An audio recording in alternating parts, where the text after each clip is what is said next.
অনেকেই বলে যে সেটা হচ্ছে গিয়ে স্যার এত চুলকায় রাতে ঘুমাইতে পারি না। রাতে যখন শোয় তখন তার মনটা আসলে কেন্দ্রীভূত হয়, তখন চুলকানোটা আসলে একটা ভালো মতো সে অনুভব করতে পারে। যেসব রোগীদের লিভারের সমস্যা তাদের অনেকেই একটু চুলকানির কমপ্লেইন করেন আমাদের কাছে। এটা আসলে মূলত অনেকগুলো কারণে হতে পারে, বিশেষ করে যেটা সার্জিক্যাল জন্ডিস, মানে হচ্ছে পিত্তনালী পাথর দিয়ে বা টিউমার দিয়ে ব্লক হওয়ার কারণে জন্ডিস, সেই সার্জিক্যাল জন্ডিসে কিন্তু চুলকানিটা আরো অনেক বেশি হয়। সমস্যা তো হয়েছে লিভারে, চুলকাবে কেন গা? লিভারের একটা গুরুত্বপূর্ণ কাজ কিন্তু হচ্ছে পিত্ত রস তৈরি করা, বা যেটাকে আমরা বাইল বলি।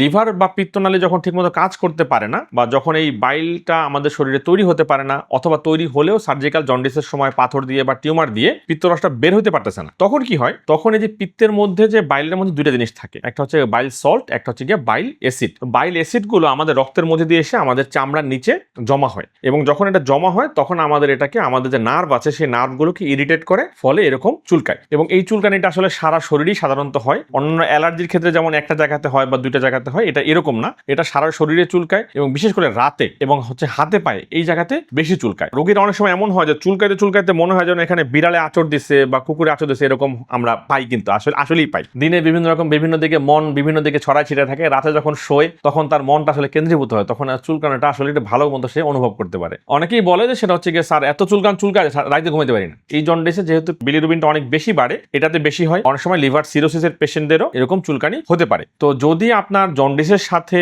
সারা শরীর এরকম চুলকানি থাকে, তাহলে অবশ্যই ডাক্তারের কাছে যেতে হবে। প্রয়োজনে গ্যাস্ট্রোন্টোলজিস্ট, হেপাটোলজিস্ট বা ইভেন সার্জনের কাছে যাওয়াটাও প্রয়োজন পড়তে পারে, এবং ডাক্তারের কাছে গিয়ে অবশ্যই কারণ নির্ণয় করতে হবে। অনেক রোগীরাই আসলে ক্রিম দেয়, কিন্তু সমস্যা তো চামড়ায় না, সমস্যা তো চামড়ার নিচে, কিন্তু এই জন্যই দেখা যায় যে ক্রিম দিলে একটু আরাম হয়, কিন্তু চুলকানি কিন্তু যায় না, কারণ জন্ডিস না কমলে এই চুলকানি যাবে না। এবং এই জন্য দেখতে হবে, আসলে রক্ত পরীক্ষা করতে হবে, লিভারের ফাংশন টেস্ট করে দেখতে হবে, এবং প্রয়োজনে আরো পরীক্ষা, সিটি স্ক্যান, এমআরআই করে দেখতে হতে পারে যে সমস্যাটা আসলে কোথায়। এবং এই চুলকানি কমানোর জন্য আমরা আসলে কিছু ঔষধ দেই, যেসব ঔষধে একটু চুলকানি একটু আরাম হয়, বা লোশন মাখতে বলা হয় বা অলিভ অয়েল মাখতে বলা হয়, একটু আরাম হয়। কিন্তু আসলে মূল কারণ যদি আমরা দূর করতে চাই, তাহলে দেখা যায় যে যদি মেডিকেল জন্ডিস হয়, সেক্ষেত্রে মেডিকেল জন্ডিসের যে কারণ সেটা দূর করতে হবে, এবং সার্জিক্যাল জন্ডিসের যে কারণ, অবশ্যই একজন দক্ষ হেপাটোবিলিয়ারি সার্জন দিয়ে আপনার সেই সার্জিক্যাল জন্ডিসের কারণটাকে অপারেশন করতে হবে। এবং অনেক সময় দেখা যায় যে না, আমাদের পিত্তথলিতে অনেক সময় দেখা যায় যে টেম্পোরারিলি পাইপ বসানো যেতে পারে, যদি প্রয়োজন হয়। সেটা আসলে সিদ্ধান্ত নেবেন আপনার চিকিৎসক, যে আপনার সমস্যার কারণটা আসলে কি এবং জন্ডিসটা কমাইতে হলে কি করতে হবে।